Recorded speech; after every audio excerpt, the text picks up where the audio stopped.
Pat. Everybody, welcome to BO Boys for Thursday, November 20th. Fuck it, it's a raw feed. We're doing it live in studio. I'm Clayton. And I'm Pat, and I'm back. And I'm back from Japan. You're thinking you're back. I'm thinking I'm back, and I'm thinking that I am the permanent co-host of the BO Boys. This Co-Vember bullshit is over. Though I congratulate you, Clayton. It was a great Co-Vember. I enjoyed listening while I was in Japan, while I was eating my sushi, my sashimi, my ramen. I was listening to Co-Vember. Yeah. So you heard the tech check with Clemmer. I heard the tech check with Clemmer, and it sounded great, which is all that mattered for that episode. All that mattered that for the that. mics worked. Yeah. And that everything streamed properly. I didn't listen to the content, but it sounded great. Sounded great. So then we could have Podcast Jesus, Kirk Minahan. Yes. Yeah. So I listened to that episode. In a blistering episode.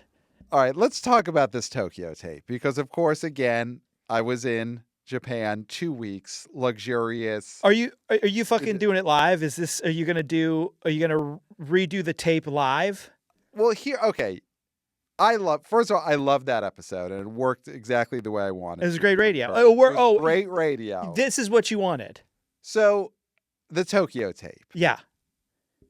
8:43, and you talked about the documentary series. This is the episode where we talk about when it ends, and of course it didn't end because here I am. The BO Boys are back together, and here's the number that really matters with the Tokyo tape. You kept saying 8:43. That's how long the tape was. Wait, is it 8:43 or 8:34? 8:34. Okay. But that number doesn't matter. The number that matters is this: 31:27. Do you know what 31:27 is? 31:27. 31 minutes, 27 seconds.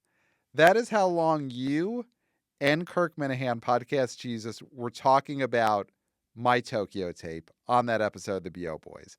That's the number that matters. Oh. Because we live in an attention economy. Okay. Whether we're here in the United States or in Japan, we are YouTubers. Hey, guys, I'm saying this directly into camera. Japan, just an amazing country. Everyone should go there if you have the opportunity.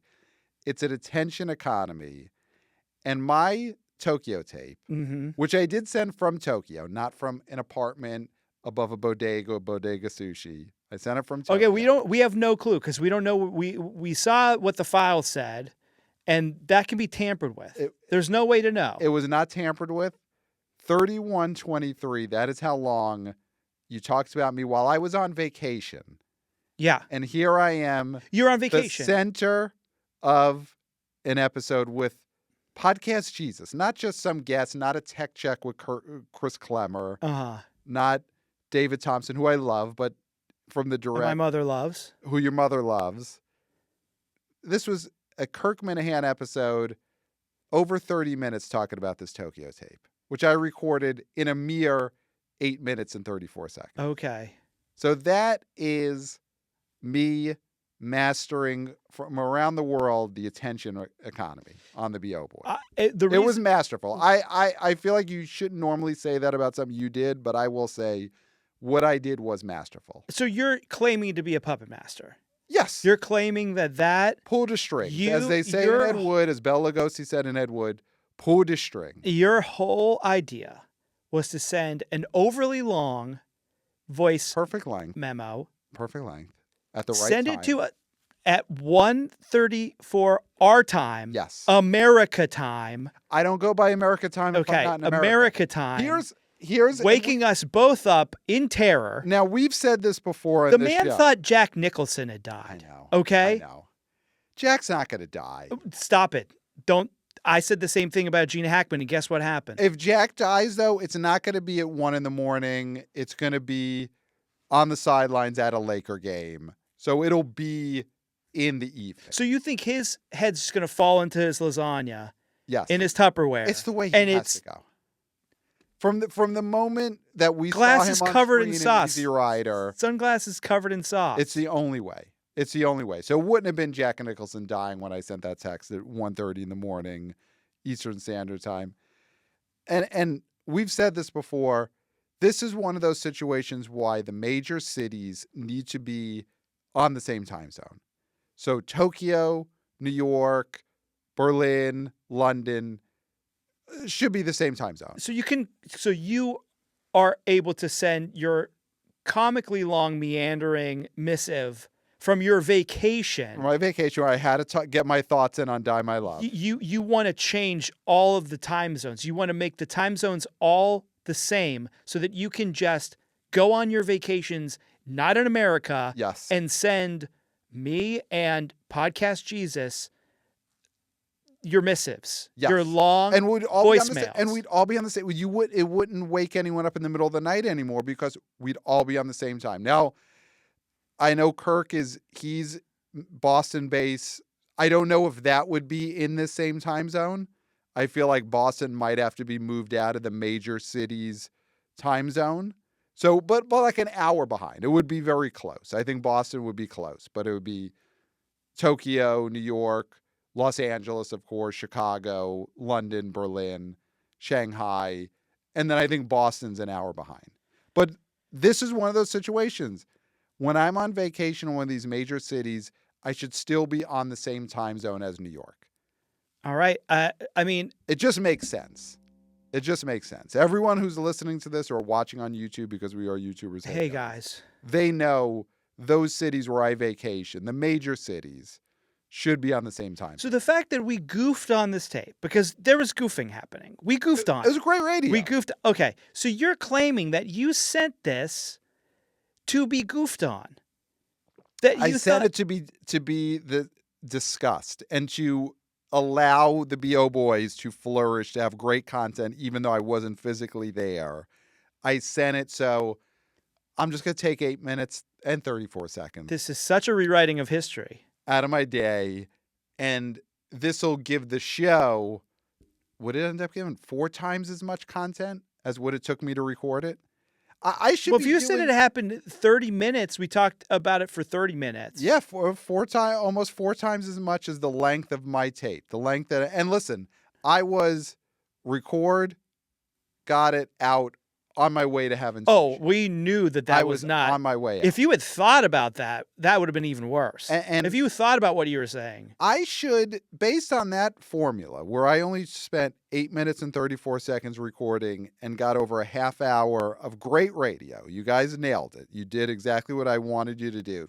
Half hour of great radio. Your Machiavellian type plan. I should almost exclusively contribute to the show in voice memos. Because then we'd get 4 times as much content as it takes me to record.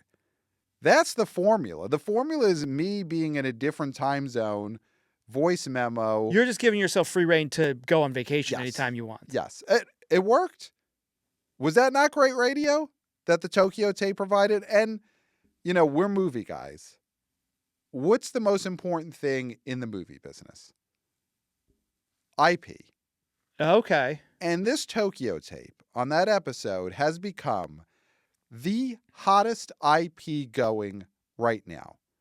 Whether it's people want to buy the whole tape, because we have yet to release the entire tape. And that is... No, we did you a favor by not playing the whole thing. Oh, that is now the most sought after file in the world. Right so now, you think everyone is saying this is bigger release the Tokyo tape. That is what everyone's talking about. I hear the government. I haven't been keeping up with the news very closely, but I keep hearing the government's got to vote on releasing the file.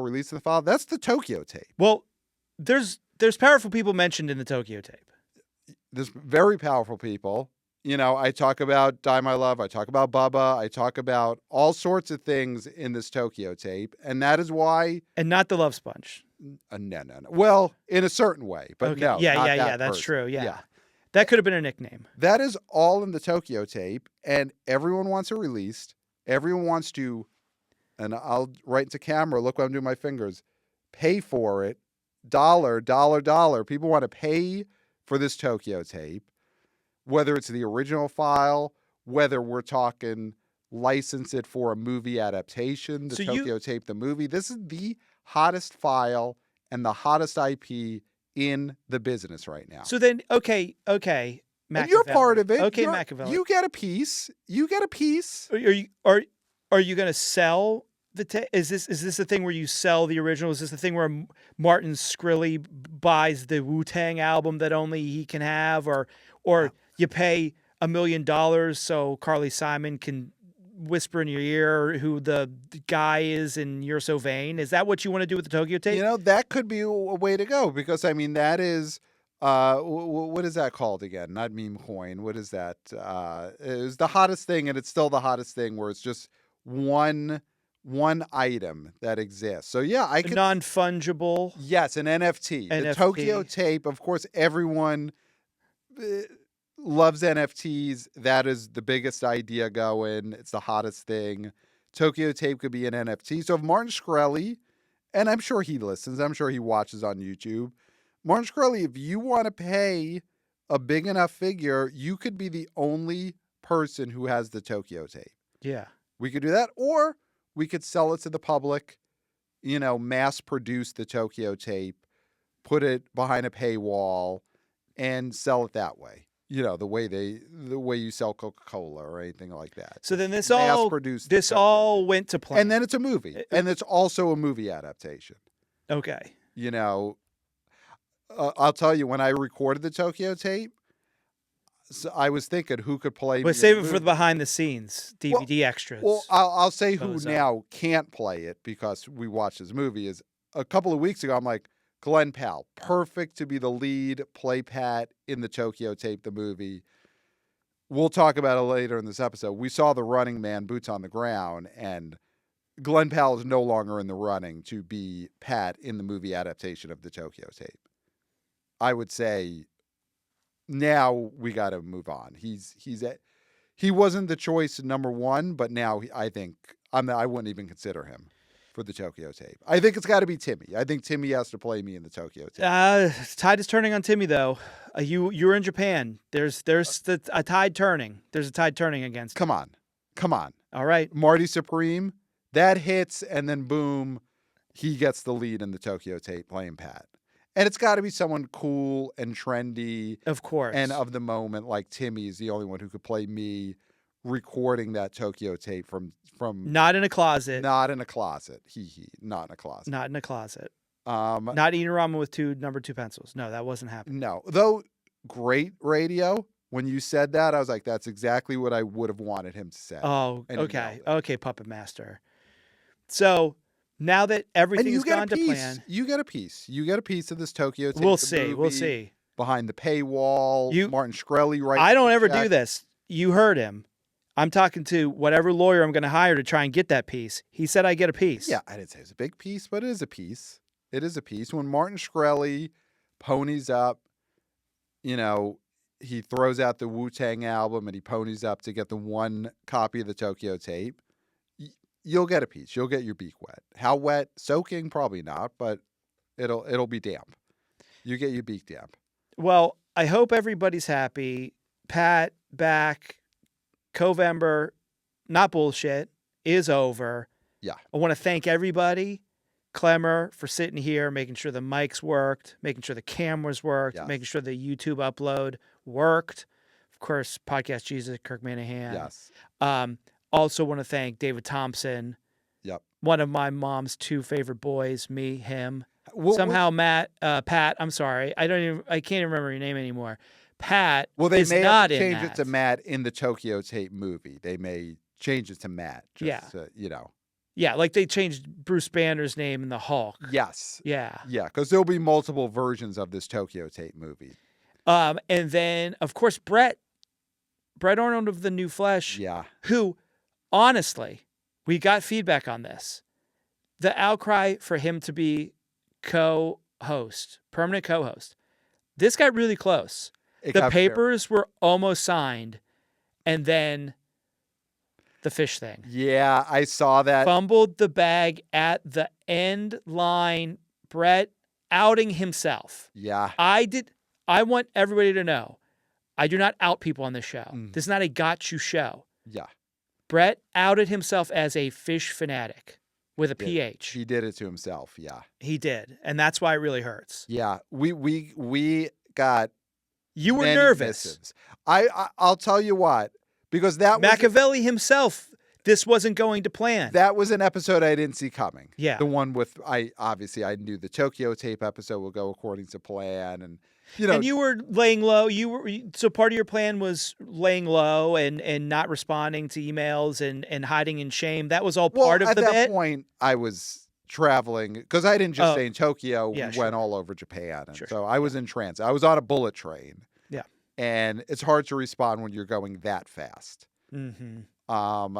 So the Brett episode, I will say, that was the one where I listened and I did have oh shit, okay. Yeah. This guy's got it. But the caution tape was off. Then the caution tape was off, but he could have used a little caution tape right before he started talking about being a fish fan. Yeah. Because the wannabe old boys, wannabe old girls, wannabe old people, they really turned hard when they heard the fish thing. They want him as a guest, of course, but permanent co-host who's going on and on about fish, that's not going to fly. Yeah, when he started talking about Trey, his drug I was like, you can't stop the show. Yeah, you want it to be like, shut the fuck up. And listen, if someone wants to hang themselves on air, you don't stop them. No, but you don't tie the rope, right? And you don't throw it over the bar. But you have to. Liable. Yeah, but then you have to let them. Yeah.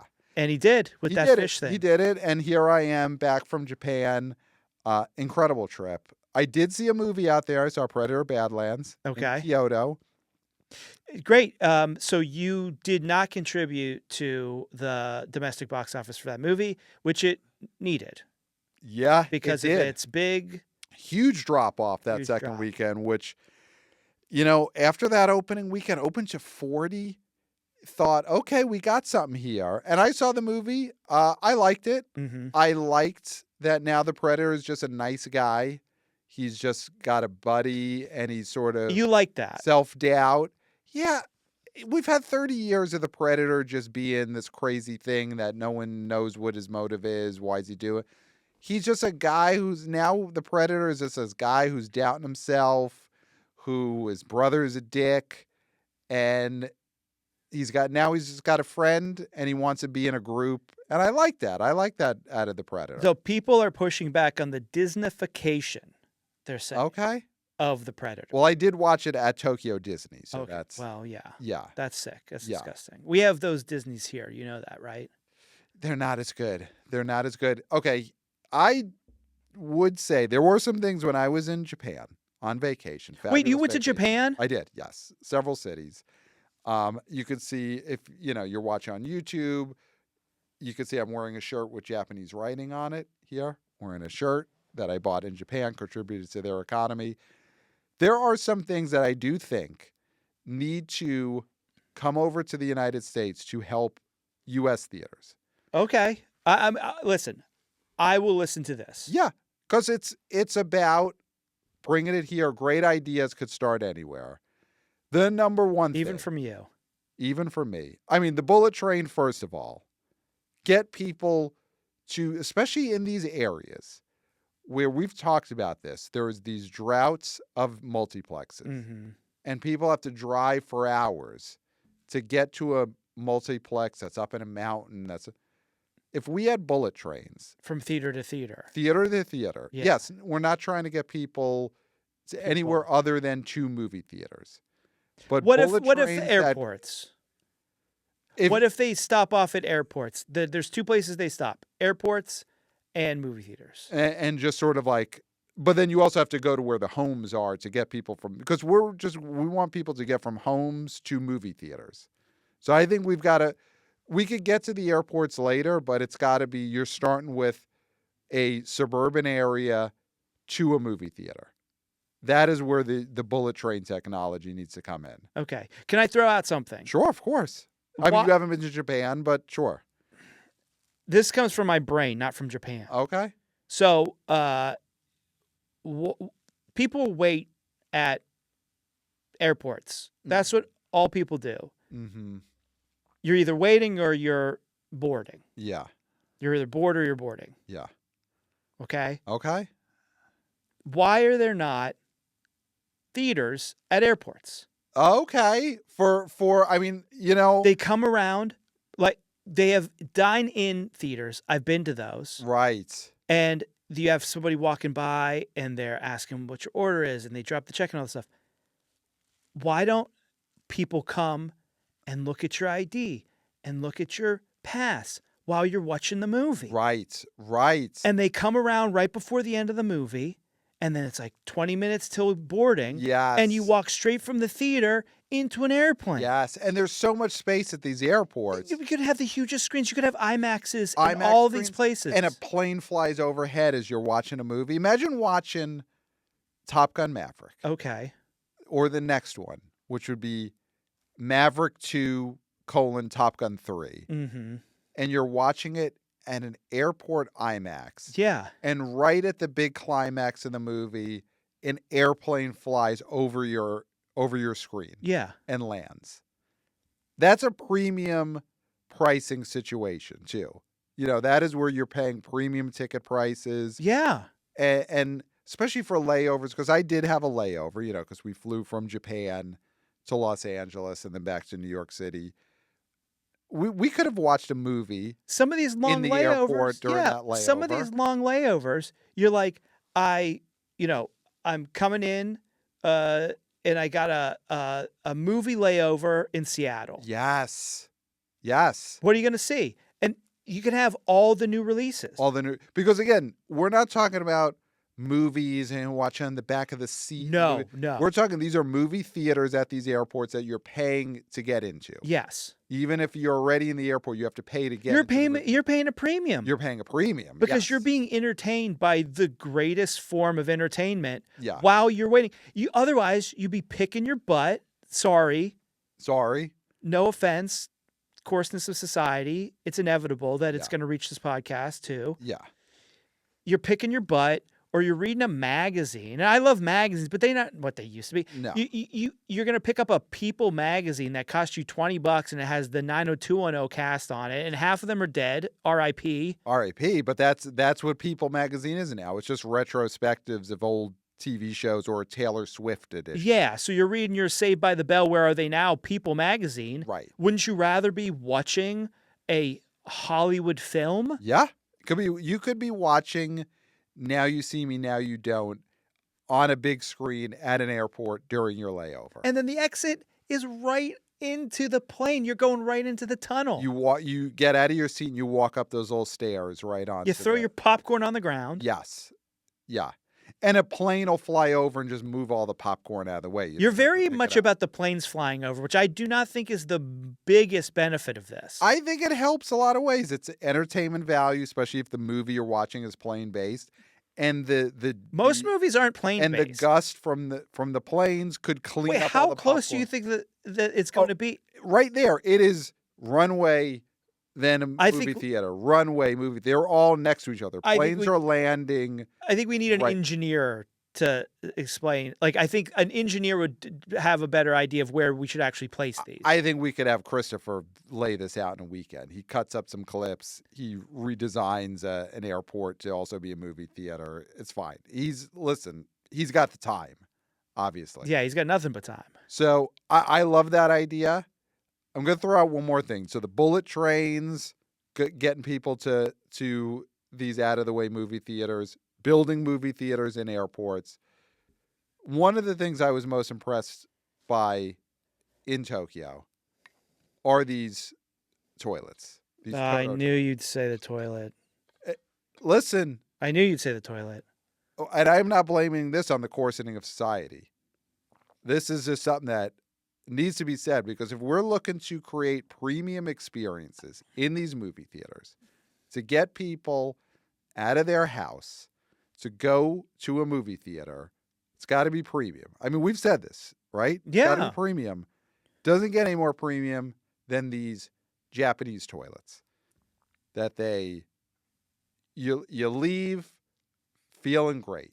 Okay. And listen, that's a premium experience. That is a type of thing that I think we're A-listers. Yeah. AMC A-listers. These AMCs should have A-list bathrooms. A-list bathrooms. Okay. Not everyone's using them. If you're not an A-lister, you're just Premiere or one of those other 15 levels that you could be on at AMC. Mm-hmm. You're not an A-lister. You are not using the bathrooms that have the Japanese toilets. Okay. And that is, you will see those signups up. Once people start hearing, that's the AMC A-list bathroom, and it's got the Japanese toilets. So you think people will sign up, maybe never even go see a movie? They'll just go to the bathroom. Yeah. They're still buying a ticket. I think though, you have to buy a ticket. Well, of course. I mean, yeah, that's how you get in. That's how you get in. So you buy the it's like, ticket. Yeah. And then you buy some popcorn. Yep. And you go and you sit on the Japanese toilet.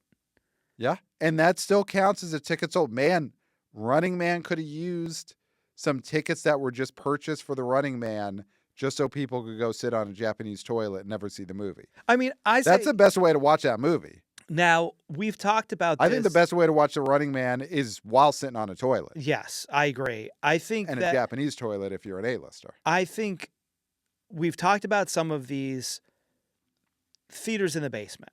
Yeah. Right? And I think you could convert at least one of these not as great theaters with the bad old seats to a giant, massive A-list Japanese toilet-filled bathroom. Yes. So you go down to the basement and you go in there and you do your business in the best way possible. It's the best. And you would only give up one screen. So listen, like weekend 4 of Running Man at this point. Right. Or Die My Love. Die My Love. Still in theaters. Die My Love, yeah. That should be a bathroom with Japanese toilets. They should have halfway through that movie, construction guys, plumbers, should have walked in and be like, everybody get the fuck up. Yep. This is going to be a bunch of Japanese toilets. Yep. And you've seen that film. If that announcement was made when you saw Die My Love, wouldn't you have been excited? Oh, it would have been a relief. It would have been a relief. Absolutely. It's always a relief on a Japanese toilet. Yeah. I would have been like, thank God. Yeah. Can I hang around and see how you do it? No, fine. No, that's fine. I have to ask. Are there still theaters? There probably are. Still showing Tron Ares. Oh. In a basement of a movie theater. And that should be converted into an A-list bathroom with Japanese toilets. That would be so much more useful to these AMCs. And Regal, whatever Regal's hierarchy of membership is, you did it once, Regal Unlimited, and you get Regal Unlimited toilets, bathrooms with Japanese toilets. Now, do they have to be for a premium? Hasn't an American company ripped off the Japanese toilet? Could we go American for this? We got. Did somebody make a freedom toilet that is the same as the Japanese toilet, but it's just got an American flag? And it's squirt ketchup instead of water. It's got camouflage on it, and then there's a bug out bag behind the tank. That's not. But it does the same shit that the Japanese toilet does to you. It's going to squirt ketchup and mustard up there. It's not going to be the same. Okay. It's got to be a Japanese toilet imported from Japan. And please, no tariffs. Just get these toilets to the cinemas in the United States. Get them there. Let us bring them in there at cost. We need these. The movie theaters need these Japanese toilets. Okay. Do you have a third thing? Those are, and of course, I mean, the concession should be updated. It should be ramen. It should be ramen. Sake. It should be sushi. It should be sake. Yeah. The soda machines, and Podcast Jesus, Kirk Minahan, he's wanted to get rid of these complicated soda machines, go old school. What's all tea? I think it should be tea, sake, some Japanese beers, and seltzer, water, whatever. Coca-Cola. But we got to get some of these Japanese teas and sakes in the soda machines at the movie theaters. Wow. Okay. Yeah. I listen. We're trying to save theaters here. And we got to use ideas from everywhere. I went to Japan not just on vacation, but as a fact-finding mission. And I think these are the facts are indisputable. Japanese toilets, sushi at the concessions. You want to make some money or not? So, anything else while I was away? About your vacation? No, I think. Listen, that's going to be a constant talk. As the Tokyo tape gets sold, released. adapted. My vacation will be something that we talk about on the show for years to come. It's going to be like Private Parts. Yes. And we'll be, but the Tokyo Tape is not going to be Fart Man, where it's a movie that everyone says, oh, when is it going to be a movie? And it never gets made. The Tokyo Tape will be a movie. Okay. It will be a movie. It won't be the Revenge of the Nerds remake. It will not. It won't be the Porky's remake. It will not be a series of empty promises by a radio host. It won't be Howard Stern the high school years. It will not be Howard Stern the high school years, which, I mean, why didn't they just animate that, get it on Comedy Central back in the day? I don't understand. Yeah, they did Shorties Watching Shorties. They couldn't do Howard Stern high school years. Yeah. Anyway. So before we get into Wicked, we did see The Running Man right before we got here. I don't think we can spend as much time as we want because we're not critics, huh? We're not critics, huh? So I'm not here to do a how did that get made, but box office wise, this opened to hugely disappointing 17 million. Now that we've seen it, I say the marketing team that got that movie to 17 million, good for them. Wow, I know. Because this was, and we're not critics, huh? This was a turkey. Yes. Before Thanksgiving. Should not have been pardoned. Put to death, this turkey. Glenn Powell, someone we like. Yes. But I think it's time to have a serious talk about, has Glenn Powell, I mean, you look at Anyone But You, just a couple of years ago, thought, man, we're minting 2 new young movie stars. Oh, here you go. Now you're going to bash Sweeney. I mean, even Christie dropped 92% or something. The biggest second weekend drop for a movie that's in over 1,000 screens, Clayton, of all time. Okay. All time, biggest second weekend drop ever. Sydney Sweeney, I'm not going to say she's done because she does have that horror movie that's coming out that people think could be a big hit. It's not a horror movie. It's a thriller. The hand, what is it called? The Handmaid? The hand person? The Housemaid. The Housemaid. It's a big book. It's a big book, but man, I'm starting to think that thing's going to bomb. Well, I had a comment about that in the last episode because that's a Paul Feig movie. Yeah. And his style is done. Yeah. If you watch that trailer, which you were in Japan, we could have been talking about this trailer. We could have been talking about a ton of trailers that drop while you were in Japan. I know. Well, listen. Okay. The live action Moana one just dropped. We may have to do a special one on that. Just quickly on the Michael Jackson, because you talked a lot about, you did a special episode with the great Chelsea White, and you and Kirk talked about this Michael Jackson movie. It's going to make $1 billion. Yeah. And being out there in Japan, I do not think I walked into a place that plays music, a store, a bar, sake bar, anything that played music. It didn't take more than 5 minutes before a different Michael Jackson song went on. Do you think they did that because they saw you walk in and they thought, oh, this guy? Well, I moonwalked into every store. That's what it was. Yeah, I came in back. You were dressed like Corey Feldman. Yes. I would dress like Corey Feldman as Michael Jackson. Yeah, well, saying you dress like Corey Feldman means you dress like Michael Jackson. Yeah. That's understood. That's for all the Feld heads out there. That movie's going to be huge. It's going to be so big in Japan. It's going to be $1 billion. And I know David Thompson, he can't admit his soul yet. Michael, the movie, will make more than not Endgame. What is that? Doomsday. Doomsday. It will make more than Doomsday. Wow. Yeah. And Japan alone is going to put it over the top. Yeah. Yeah. Because you'll be there and you'll see it there. Yes. I have to go back and I have to see it there. Yeah. So Glenn Powell and Sydney Sweeney, Christie and Running Man, I think he's in a better spot because he had Twisters. People liked Hitman.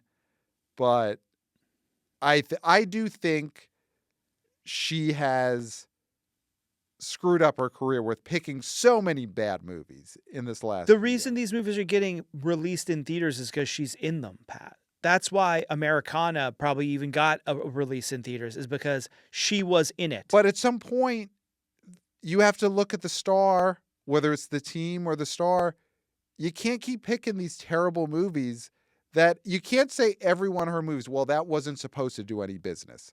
Americana, oh, that wasn't supposed to do any business. Eden, that wasn't supposed to do any business. Christie, I didn't say anything about Eden not supposed to be doing any business. That was supposed to drop 92% in its second weekend. Who's this person? Are you saying I'm this person? I'm saying that we keep writing off all these Sydney Sweeney movies as, well, that wasn't ever going to be a hit. So why is she doing all these movies? They're not good. It's not like Americana is because maybe gem. She wants to work and get better at her craft. Is that possible? You could get better at your craft in a better movie that does some box office. She could pick something good and get better at acting in something that people actually want. I think it's too many movies in a row that are written off as, oh, well, that wasn't supposed to do anything. At some point, be in a movie that's supposed to be good or be a hit.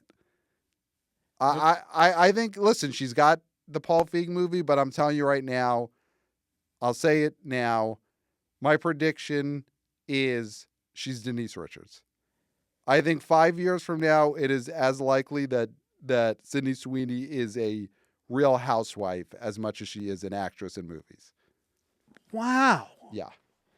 You know what? I still have Sydney Sweeney stock. I believe in her as an actor. It's a bubble. I think Oscar nomination. Wow. Well, you stick with that I say stock. 5 years Oscar nomination. I say 5 years Real Housewife. All right. So there what we go. City? I guess. What city? New Orleans. All right. I think she's going to New Orleans to be a Real Housewife within the next 5 years. So let's talk about Glenn. And I'm going to say this about Glenn, okay? He is not at fault for this movie. Okay. This movie is bad on every single possible level a movie could be bad at, right? Direction is bad. Story is awful. It is... looks like shit. Looks like shit. The acting is, other than Coleman Domingo... He's great. Coleman Domingo, I'm sorry. Yeah. Is so fun. Yeah. And plays his part to a T. And basically, I feel like he left the set of the movie the same way his character left the set inside the movie. Yeah, walked off, this stinks, I'm leaving. And said, I've got something on my contract that says, fuck you. Yes. That was so great. That's what he said to Edgar Wright on the last day of filming. Because I think his character was supposed to be in the movie longer than he was. Mm-hmm. And he just told Edgar Wright, I'm leaving, fuck you, you have to pay me. Yeah. Edgar Wright should be in director prison after this. Yes. Not director jail. Prison. Yeah. Like, hard time. Maximum security. Maximum security. Yeah, we can't risk letting him out and directing an HBO Max. Yeah, not even Prestige TV. You do not even get Prestige TV after this. This is maximum security. And I know this was a Brian Robbins project that then got passed over. Blah, blah. Nothing would have made this movie. I don't see the bones of a good movie in this. That was destroyed by the studio. This is not... Listen, Paramount might catch a lot of blame these next few years, whatever that company becomes.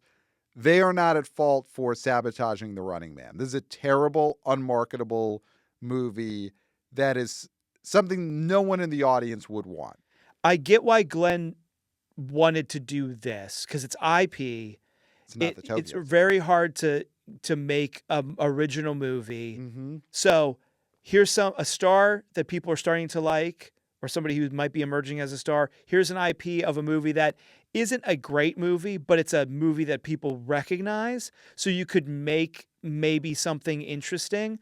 But the way he is in this movie is not the way we want to see Glenn Powell. No. As the angriest man alive. No. We want to see a charming, cool, maybe a little bit goofy. He's a goofball. Handsome guy. He may be falling into a similar boat as Alec Baldwin, in that he's a good-looking guy who, deep down, we only want to see doing comedies. Mm-hmm. And I know Twisters was a big hit, and that was an action movie. But he played a ridiculous character in that movie that then turned out to be a good guy. Yeah. Yeah, I mean, Hitman...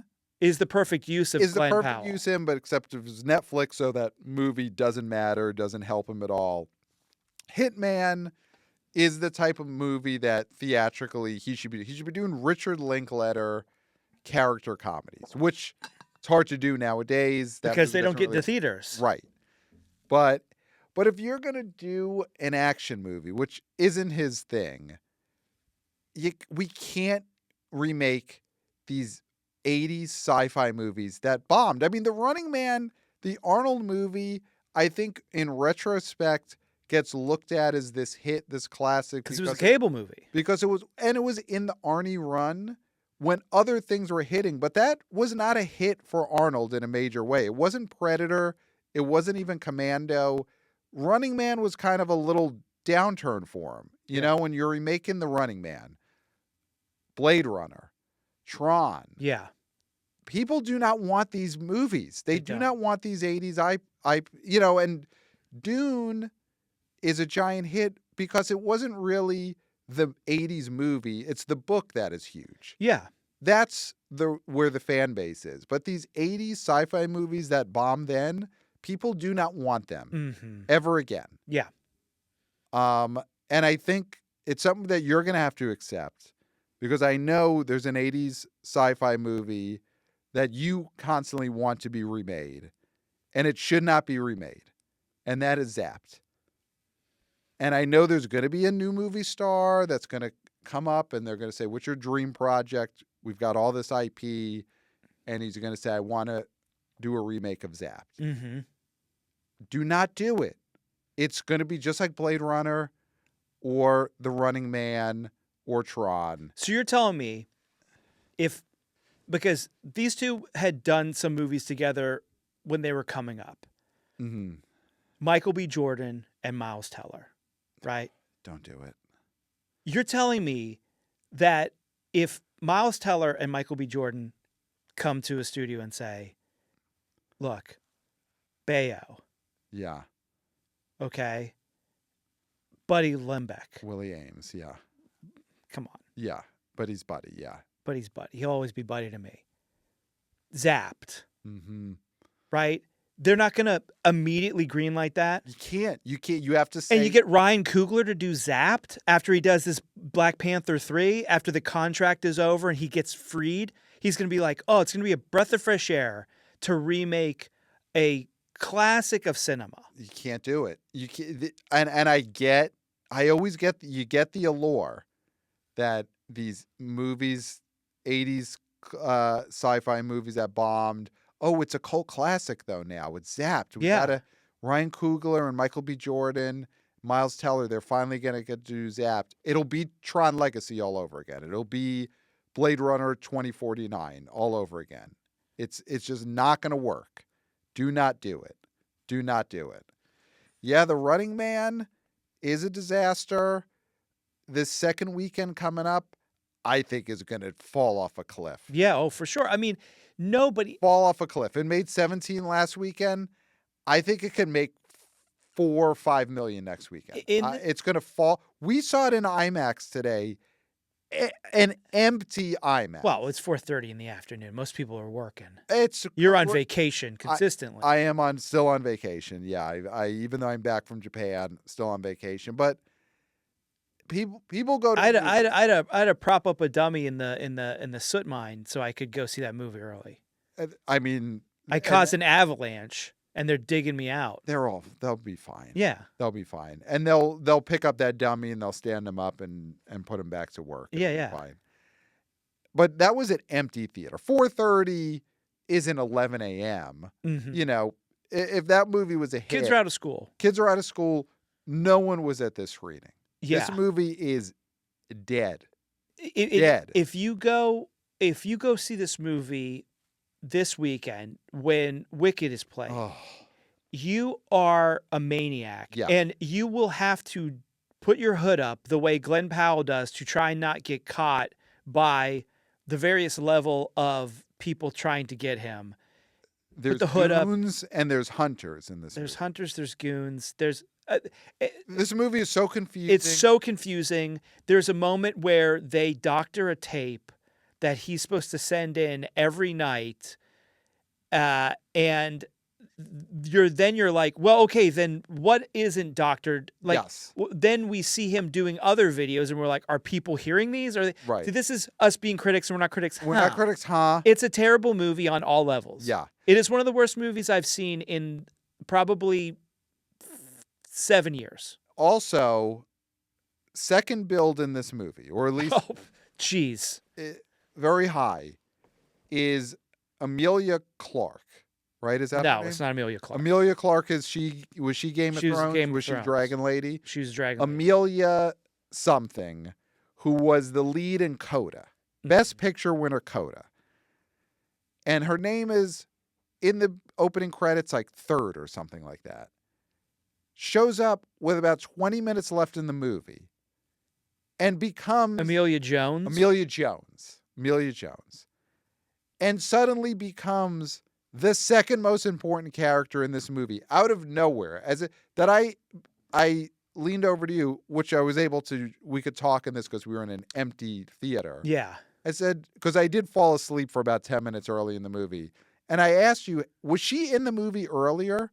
Because it is crazy. Not that she's a big celebrity, but it is strange for someone like that to come in the last 20 minutes of the movie, especially she was billed like third.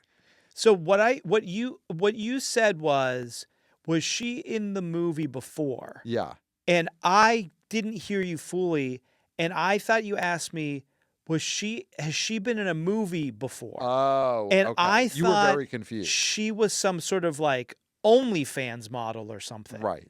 That I wouldn't know about because I'm not on OnlyFans. Yeah.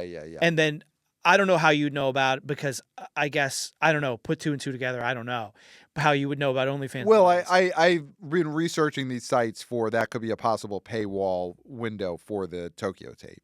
So I have to go on you're to OnlyFans. thinking, okay, Let me check out Let me check out all of these OnlyFans and subscribe to them to see what sort of money we could make with the Tokyo. Yeah, the different it's all sites part of the like plan. that, OnlyFans, Rumpus Window, those kind of sites behind Okay. the paywall. I have to check. Rumpus Window I've never heard of, but I'm sure I'm not doing that sort of research. It's a possible landing place for Okay. the Tokyo tape, or for actresses whose careers have petered out. Okay. Yeah. I'll trust you since you had everything planned out, including us goofing on your tape for over half an hour. Great that radio. you know the best place to put this for revenue. Great radio. Yeah. So she is the girl from Coda. she's the not actress from Coda. an OnlyFans model that you subscribe to for research. For research, no, she's not from OnlyFans. She's not from Rumpus Window. She Okay. is an actress from Coda. Shows up 20 minutes left into this confusing mess of a movie, becomes the second most important character, then becomes unimportant. I mean, this movie's a Well, no, because she disaster. delivers the zines. She's going to deliver the zines. Zines become the that becomes the crucial prop of this movie, zines. Well- and the delivery of zines is the most important thing that could happen in the running. As a millennial, you find that laughable. As a Gen Xer, that's the one thing I liked about this movie is that zines were a big part of it. If you are a young audience member who loves zines, The Running Man is the movie for you. So there you go. Maybe. I don't think there's enough zines in it. So how much does this hurt Glenn Powell? I think it hurts him because the talk definitely is, did he blow it? Yeah. But I And do. he may have. I don't know. I like him a lot. We like him a lot, but We'll see something else he's in. he'll get more chances. This but- movie's just so bad. He had no chance. It's not like he was bad in a movie that was good. He was not good in a terrible movie. But part of being a movie star is getting yourself in good movies. And we can't just keep giving everyone a pass, because part of why Tom Hanks was a big movie star in the 90s is he picked 10 years straight or more of great movies. But when he started out, the man with one red shoe. This is not Glenn Powell's first rodeo. Glenn Powell has had his bachelor party era phase. Glenn Powell didn't just show up 2 years ago in Top Gun Maverick. Glenn Powell, he's been around, and now he's getting his movie star tryout, and he picked a turkey. Yeah. And he wasn't great in it. Mm-hmm. And it's bombing at a huge level. Yeah. So you don't know how many more chances he's going to get or should get. And I mean, he didn't know that Edgar Wright would all of a sudden become, Shaq on the Suns. Yeah, well, you know what? He should have went to go see Last Night in Soho. And he maybe would have got a little hesitation at signing up for The Running Man. Yeah. So, I don't know. Having the right taste and picking the right projects is part of being a movie star. Timmy is doing that. He's picking the right movies. He's obviously going to pick the most right movie you could pick when he stars in the Tokyo Tape. Mm-hmm. And that is part of being a movie star, is knowing what movies to pick. We can't keep giving everyone a pass. Well, he did shave his head. There's been marketing materials for Marty Supreme where we see him and he's got a head shaved. Well, it's not the way your head is shaved. Right. But he could be doing it in phases. Exactly. He'd be like, I'm going to wait until I have to. And then he gets it to the perfect level, as we could see on YouTube. We are YouTubers. Hey, guys. The Bruce Willis. Exactly. So this weekend, everything's going to get stomped out because we got The Biggie is opening. Maybe what could end up as the biggest release of 2025. Well, I guess not, because Avatar will be that. But Rental Family, of course. I mean, speaking of Japan. Did anybody offer, were you rented out? So Rental Family with Brendan Fraser, he's an actor who goes to Japan and then gets hired to pretend to be in a family. Is that pretty much somebody's long lost dad, I believe? Okay. Is that the reason I went to Japan? I can't say that it is. I also can't say that while I'm out there anyway, I wouldn't have taken a couple of thousand yen to go pretend to be someone's dad. Yeah. The opportunity didn't present itself. Yeah. But I will be going to Japan again someday. Loved it. And if you want to pay me, I'll say this right into camera because I'm sure we have listeners in Tokyo, viewers in Tokyo. If you want to pay me, B.O. Boy Pat, to come back to Japan and pretend to be your dad, your uncle, your brother, your son, whatever. If you got a stack high enough of yen, rent me. Mm-hmm. Rent me. Do you think that's how Rental Family starts? Brendan Fraser's looking into camera on his podcast and saying, rent me? Probably. Yeah. This movie, probably 4 or 5 months ago, was being looked at as a big Oscar movie. Is Brendan Fraser going to get another Best Actor? Oh, yeah. That seems all dead, right? This movie seems like it really was a wet fart at the festival. The next time we hear about this movie, it will be when we look at our podcast feed and see a new episode of This Had Oscar Buzz. Yeah. So maybe next year at some point, maybe Yeah. 2 years from now at some point. I don't know what their turnover is. Yeah. They might do it right after the Oscars. Who knows? Yeah. But that's the next time we're going to hear about this movie. Yeah. That's what this is going to be, right? This is going to be a 0 Oscars, almost no box office. Yeah. Just nothing of a movie. I think anybody who would want to see this movie feels like they would want to see Wicked for Good first. Mm-hmm. And multiple times first. I think anyone who wanted to see this movie already saw it at like the Toronto Film Festival. Yeah. I don't think there's an audience for this. I think Brendan Fraser's Best Actor win, which good for him. Yeah. He's a nice guy. Or he's a monster. We don't know. Or he's a monster. We don't know. Yeah. He's good in Georgia Jungle, Encino Man, classic, of course. But that Oscar win already feels like one of those that everyone wishes they could take back. Yeah. That whale win. I don't think there's a clamoring to let's get Brendan Fraser his next Oscar. Let's go see Brendan Fraser's next star vehicle. Yeah. At this point. No. Yeah, hey, listen, a movie that takes place in Japan, I love it. I think that this movie should, if they appear in the movie, should get some Japanese toilets into the trailer, into the marketing material, let people know, you will see Japanese toilets in this rental family movie. Yeah. I think that's a missed opportunity. If the footage isn't in the movie, get it in there so you can get it in the trailer. Yeah. So do you have any interest in seeing this film? No, of Anyone course not. you know? Zero. Zero. Absolute zero. And it's going wide, so the compact critic Chris Clemmer will have to see Rental Family. Oh yeah. Yeah.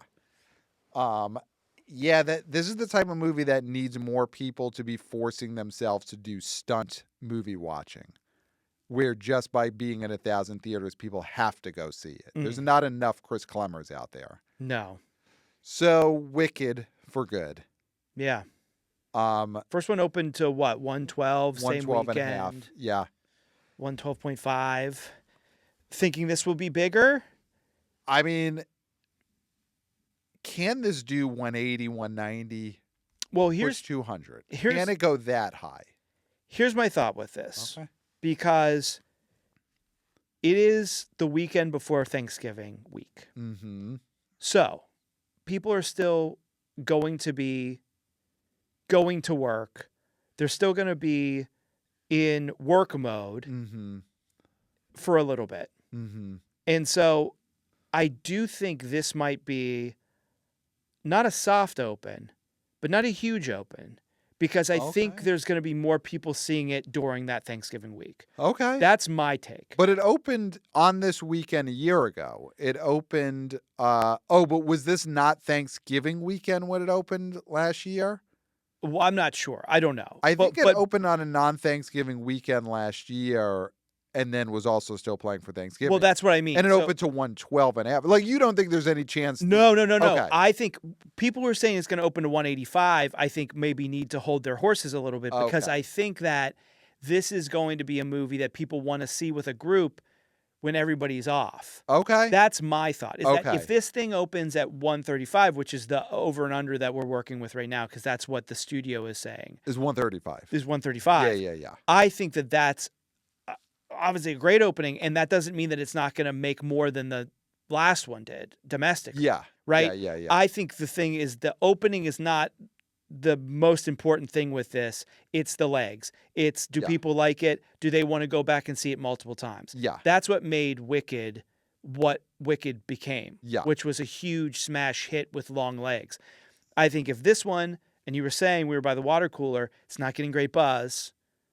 But I think this is it doesn't even matter. Because situation. people want to end it. They want the full story. And they love the first one. I think this is a situation where even if the second one isn't as good as the first one, people really like that first one. Yeah. They got what they wanted out of that first one. And that's the momentum that's going to carry into this. But is this an It Part 2? Oh, but It Part 2 is one of those things where no one really cared what would happen to any of these people. And it didn't have, they liked the kids, they didn't want the adults, I think is the thing. And this is consistently the same characters. So if you can stomach Ariana Grande and Cynthia Erivo, then people love them. If you can stomach them, then you want more in your tummy. Yes. And if you can't stomach them, then you are a sane person and you will not see this movie. All right. Well, listen, they are beloved stars of stage and screen. Okay. That last year starred in the biggest domestic movie of the year, and they're probably going to do that again this year, other than Avatar. Yeah. So a lot of people can, as you put it, stomach them. Yeah. And did that sound judgmental? I'm not. That's not a judgment. No, not at all. People say that all the time. People say all the time, "I can't stomach Clayton." Yeah. Yeah. That's where I got it from. Where do you think I got it from? And drop that in the comments. In the comments below, tell us whether you can or cannot stomach Clayton the way people can or cannot stomach Ariana Grande and Cynthia Erivo. Listen, there's a lot of people who can't stomach a lot of things. What do you think of the marketing campaign, the press tour for Wicked for Good? Because last year, that was all the rage, was the holding space. Yeah, there's infamous no way to interview. Then the holding each other by the fingernails. There hasn't been as much of that this time. There was somebody who ran out and tried to assault Ariana Grande on the red carpet. There was that. Was that it? Where was that? I was in Tokyo. That's all I'll say. All right. I was in Tokyo. That was I think it might have been in New York. So I think that was at the New York premiere, which is, who's in New York during that time? You were in New York. Yeah, no. So I was staying far away. So we do need to actually get some security camera footage and analyze that. Was the person wearing shades? Let's just see. Just why not? For shits and giggles, take a look at who that person was and whether it was Clayton. But yeah, I think that was a good piece of promotion there, that event. Obviously no one should be running after anyone, but it's a part of this marketing campaign that I think has been understated, but effective.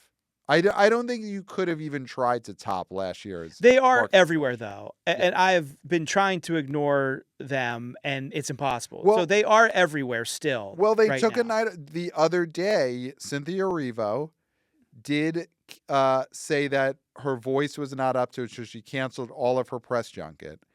And Ariana Grande then said she was canceling out of solidarity with Cynthia Erivo. So Ariana Grande's voice was not impaired. Okay. But she canceled her press junket because Cynthia Erivo could not do the press junket. And I think that kind of thing works. Neither of them did the press junket, and that made news. Yeah. That's the best way to do a press junket. Yeah. I think they cracked the code. You can only do it once, though. Yeah, canceling out of solidarity because your co-star lost their voice. You can't keep doing that over and over. Yeah. So, yeah, I think everything's working, and this is something that people really care. I know what you're saying about next weekend's Thanksgiving. A lot of people are going to wait to see it then. But this, to me, feels like the heyday of those big Marvel movies where people are going to want to see it right away. Well, that's the other thing is, do they want to see it early so they can see it again and sing along? Yes. That's the thing is it can go one of two ways. I feel like there's no possible way this thing underperformed. No. Because there's no indication that people are not super psyched for it, the core audience. It's just, does it get enough people to go to like 185? Right. And I think that's a little bit, and like, or does it do 160 like something like Minecraft? I just don't see that opening. Okay. Yeah, I mean, that's the thing is Wicked now at the level of those high-end Marvel movies? Is it opening in Doctor Strange and the Multiverse of Madness level where it's hitting 170, 180? I mean, do we want to get into our numbers? Let's do it, because you seem to be raring to go. I'll go first because, I am the new permanent co-host of the BO Boys. So, well, I wouldn't say permanent. Nothing's permanent. Listen, Brett blew it, and the ink is dry on my. The contract has been renewed. It's been re-upped. It's been re-upped at a fantastic increase. I congratulate my team on negotiating that increase. Ink is dry, so I'll go first. And I did not like the dirt that they resurfaced on you, yeah, on me in order to help that go, because I did not appreciate the resurfacing. I assume we dug it up. They dug it up. Okay, it resurfaced. No, it bubbled up to the surface. It got dug up. Sure, because that shit was buried. Oh yeah. But I always knew where it was. So I'll go first. Wicked for Good is opening to 182.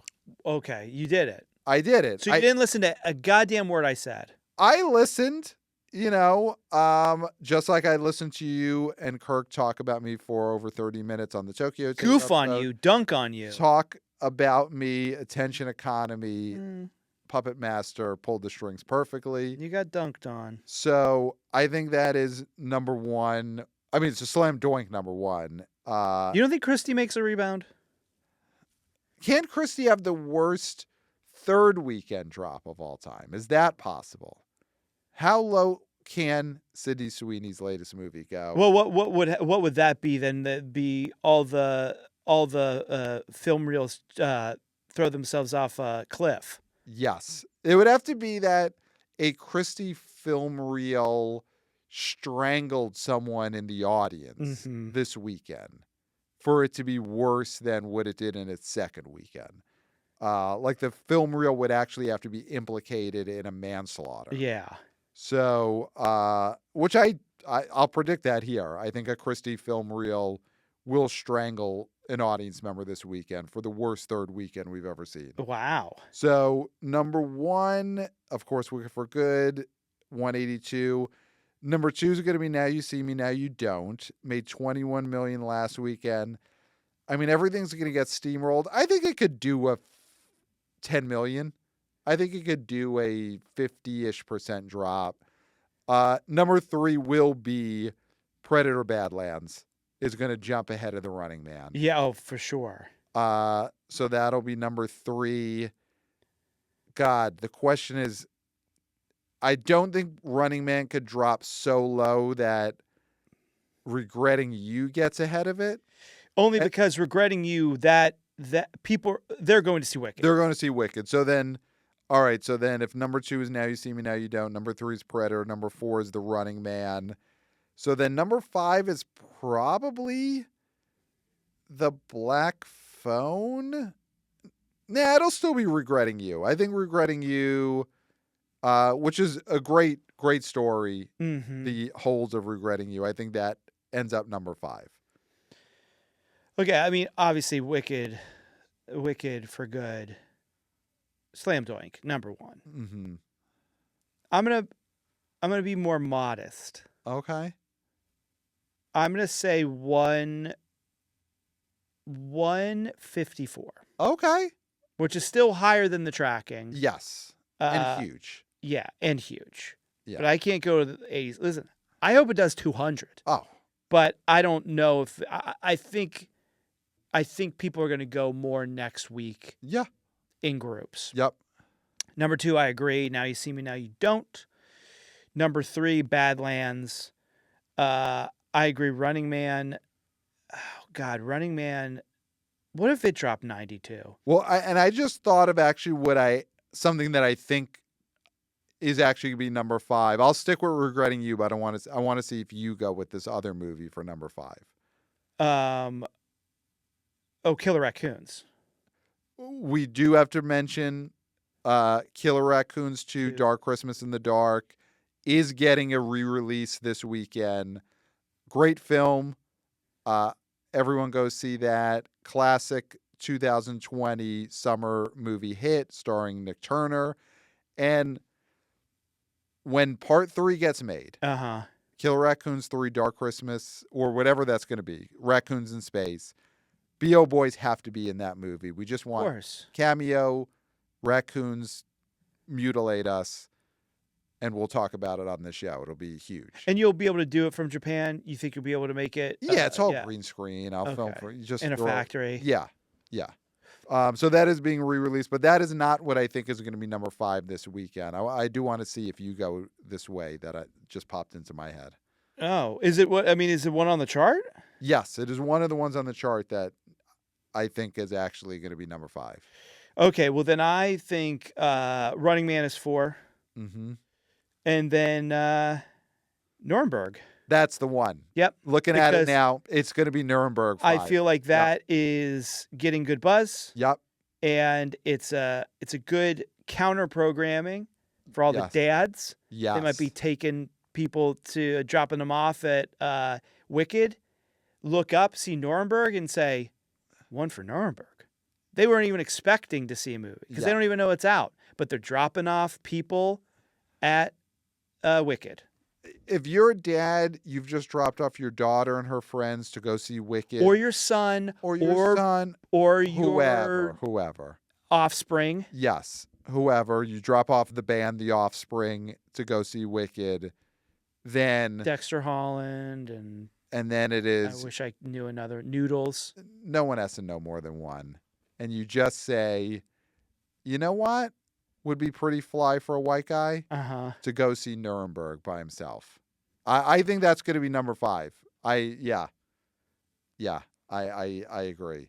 So going to be a huge weekend. Cannot wait to see how it all shakes. Well, we're revving up because we had you ducked out when we needed you most, and when the box office needed hits the most. You ducked out. Well, so now you're back for the gravy train with biscuit wheels. Yeah. So and I'm taking a bite. All right. Well, let's just say, just when the history books are written, I stayed. Clayton stayed. Clayton said, "Hey, listen, you got to be part of that Predator Badlands opening weekend, $40 million.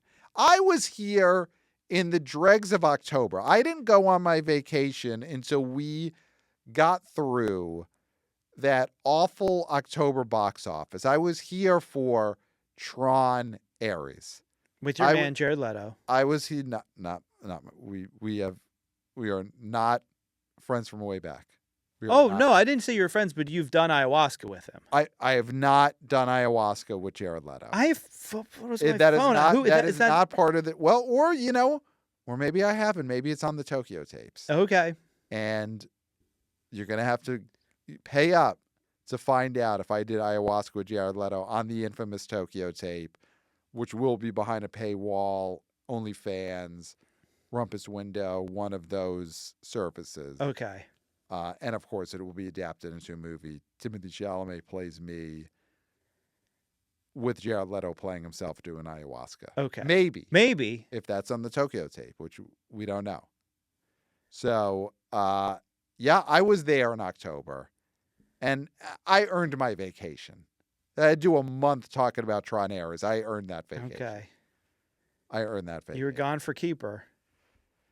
I did. Well, Keeper should have came out in October. I don't know why that movie didn't release on Halloween when I was still here. Yeah, there's so many dumb things about that movie. So, yeah. I mean, listen, email us, theboboyspodcast@gmail.com, your predictions for Wicked opening weekend.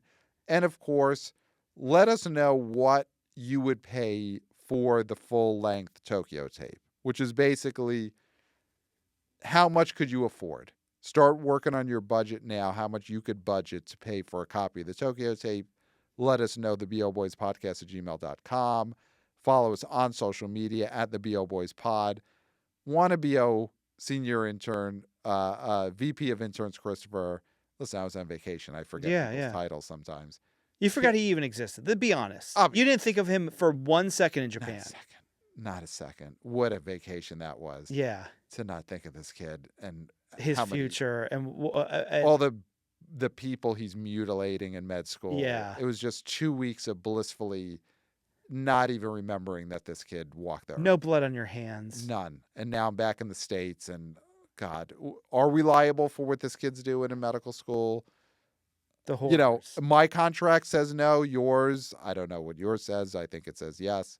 But he is killing it with the vertical videos. So follow us on Instagram, TikTok at theboboyspod. Subscribe to the Substack. Subscribe to the YouTube. We are YouTubers. Hey guys. So you got to subscribe there. I mean, if you're not watching on YouTube, you didn't see the incredible reveal of me at the beginning of this episode. Yeah. As the permanent co-host of the BO Boys. So you got to subscribe to the YouTube channel. 5 stars on Apple Podcasts. And Clayton, I think, my God, nothing left. Again, thanks to everyone who tried filling the big man's chair during Co-Vember. David and Brett and Chelsea with the emergency episode. Chris Klemmer with the tech check. And, of course, the man, Kirk Minahan, Podcast Jesus himself. Thank you. Great man. And whenever he's back doing, when he's back on this show someday, it will be Kirk 20. It will be his 20th. Yes. We got to blow it out. That will be a blowout someday. That will be gigantic. So thank you to everyone, to Kirk. You did it, but I'm back. So now none of that matters. Well, I finished. Great. And Pat, you've said so much. Too much. So much. Too much. You got to pay for the rest. To hear the rest, you got to pay for it. And there's nothing. There's nothing left to be said. Nothing left to say. Just pay up now. Except for, Oh. until next time, we'll smell you at the box office. Nailed it. Hey, guys.